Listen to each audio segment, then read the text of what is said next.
Bugungi darsimizda buxgalter kim, uning vazifalari va buxgalter mas'uliyatlari haqida gaplashamiz.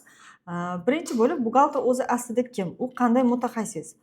Buxgalter bu korxona, tashkilot yoki tadbirkorlarning barcha moliyaviy xo'jalik hisob-kitoblarini yurituvchi va nazorat qiladigan mutaxassis hisoblanadi. Buxgalterlarning mas'uliyatlari hujjatlarning qonuniy to'g'riligini tekshirish, davlat soliq idoralariga, investorlarga, rahbarlarga moliyaviy hisobotlar uchun javob beradi, ya'ni ularni to'g'riligi uchun, ularni o'z vaqtida taqdim etish uchun javob beradigan shaxs hisoblanadi, ya'ni mutaxassis. Asosiy vazifalari nimalardan iborat?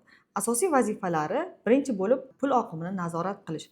Ya'ni pul qayerdan keldi, pul qayerga ketayotganini to'liq kuzatib borish kerak bo'ladi va hujjatlarni yuritish kerak. Korxonaga tegishli barcha kirim-chiqim hujjatlarni yuritishni nazorat qilishlari kerak.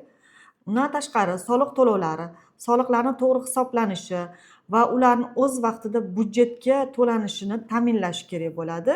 Kompaniyaning, ya'ni ishlayotgan tashkilotni daromad, xarajatlarini o'z vaqtida nazorat qilib, korxonani rentabelligini aniqlab borish kerak bo'ladi, ya'ni baholash kerak bo'ladi. Buxgalterlar deyarli barcha sohalarda kerakli bo'lgan mutaxassis hisoblanadi. Bu kasb egalari uchun imkoniyatlar hozirgi kunda juda ham katta. Buxgalterlar qayerlarda ishlashlari mumkin? Bu kasb egalari uchun imkoniyatlar juda ham keng. Hozirgi kunda aynan tadbirkorlik faoliyati juda ham rivojlanayotgani uchun birinchi bo'lib kichik biznes faoliyatidan boshlashlarini maslahat beraman. Ya'ni bir kishi hamma ishni qiladi. Kassa operatsiyalari, bank operatsiyalari, hatto kadrlarni hisobini ham yurg'izishi mumkin. Ya'ni tajriba yig'ish uchun juda zo'r imkoniyat hisoblanadi.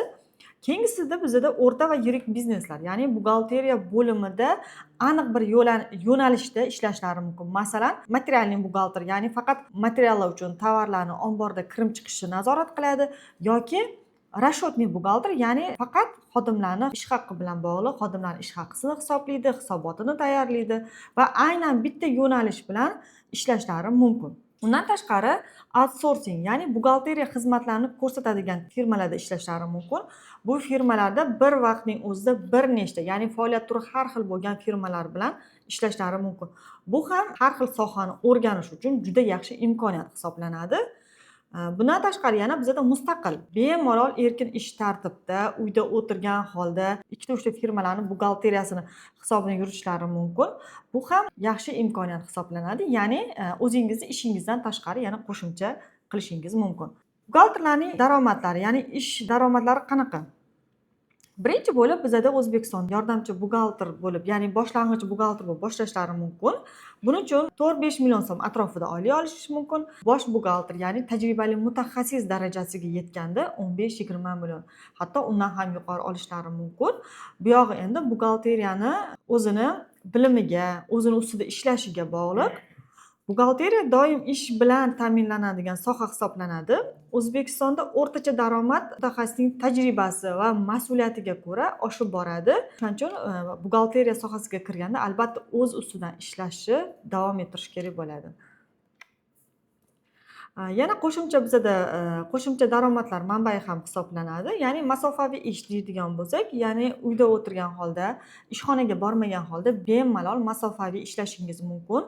Bunda asosiy buxgalteriyaga tegishli bo'lgan dasturlar Adines dasturi, Didokas, Soliq servis va barcha boshqa saytlar O'zbekiston istalgan joyida masofaviy ishlash imkoniyatini yaratadi. Ya'ni bundan tashqari bank klientlarini ham bemalol uyda o'tirib pul o'tkazib, pul chiqarib, kirgizib o'tirishingiz mumkin. Ya'ni qo'shimcha daromad, ya'ni erkin grafik ishlashingiz mumkin. Bir vaqtning o'zida bir nechta kichik firmalarni buxgalteriya hisobini yuritishingiz mumkin. Ya'ni asosiy ish joyingizdan tashqarida qo'shimcha daromad topishingiz ham mumkin bo'ladi. Bu kasb sizga to'g'ri keladimi? Agar ushbu fazilatlar sizda bo'lsa, buxgalteriya sohasi uchun ajoyib tanlov hisoblanadi. Agar sizda tartiblilik bo'lsa, ya'ni hujjatlarni saqlash, ish jarayonini reja asosida tashkil qila olsangiz, tez fikrlash, muammolarni aniq va yechimlarini ko'ra olishingiz, ya'ni yechim bera olishingiz, mas'uliyatlilik, har bir qilingan ishga va ma'lumotlarni to'g'riligiga javob berish, o'rganishga intilish, ya'ni qonunchilikda bizda hozirgi kunda qonunchilikda deyarli har kuni yangi o'zgarishlar, yangi qonunlar chiqib boradi va bularni albatta kuzatib, o'z ustida ishlash talab etiladi. Bundan tashqari buxgalteriyaning etika qoidalari ham bor. Buxgalteriya kasbi nafaqat bilim va tajriba, balki yuqori etika qoidalariga rioya qilishlari ham talab etiladi. Buxgalteriya etikasida 5 ta asosiy tamoyillari bor. Birinchisi bizada halollik, ikkinchisi xolislik, uchinchisi kasbiy kompetentlik, to'rtinchisi maxfiylik, beshinchisi kasbiy xulq-atvor. Bularni barchasi albatta bo'lishi kerak. Buxgalteriya kasbiga kirib kelgan har bir shaxsda bu etikalar, qoidalar, ya'ni xulq-atvorlar bo'lishi talab etiladi. Ma'lum bir joyda siz rostgo'ylik, halol bo'lib ishlashingiz kerak, o'zingizni kasbingizga sodiq bo'lishingiz kerak. Maxfiylik, ya'ni korxonalarni ma'lumotlarini siz hech kimga bera olmaysiz, ya'ni uni oshkor qilishga sizning haqqingiz yo'q va xulq-atvor tarafdan ham buxgalteriya kasbini yuksak saqlash, ya'ni o'zingizni xulq-atvoringizdan kelib chiqib, albatta ba'zi joylarda qattiqqo'llik ham talab etiladi. Bundan tashqari, biznesning ishonch ustuni ham hisoblanadi. Buxgalter bu shunchaki hisobchi emas, balki korxonaning moliyaviy ishonchi va barqarorligini kafolatlaydigan mutaxassis hisoblanadi. Maslahatim, bu kasbni tanlab hech qachon adashmaysiz. Bemalol boshlab, o'zingizda qat'iyatni uyg'otib, bemalol qo'rqmasdan bu kasbni egallashingiz mumkin va kelajakda tajribali buxgalter darajasiga yetishingiz mumkin.